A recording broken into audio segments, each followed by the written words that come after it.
లక్షల కోసం సువార్త చేసేవాడు సువార్తికుడా, వ్యాపారవేత్త. పౌలు గారిని చూడండి. ఆ పౌలు గారు ఎంత మంచి పరిచర్యో, ఎంత మంచి పరిచయం.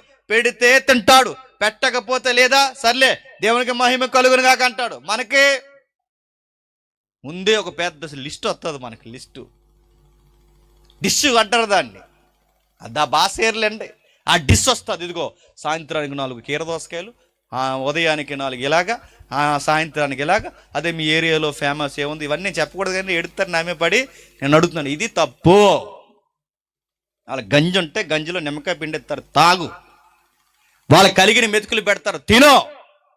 కొంతమందిని చూస్తామండి, గొప్పింటోళ్ళ ఇంటికాడట ముందే ఆకలేసి తింటారట. పేదోడింటికాడ ఈరోజు భోజనాలు అంటే వీళ్ళు ఏమంటారు తెలుసా? కొంతమంది నాకు తెలుసు, వీళ్ళు ఏమంటారు చెప్పిన, ఇవాళ నీరసంగా ఉందండి, ఏం తినలేదు. నీరసం వచ్చేదిలే, పేదోళ్ళు కదా. నీరసంగా ఉందో ఈరోజు తినడు. తప్పండి, నేను అడుగుతున్నాను.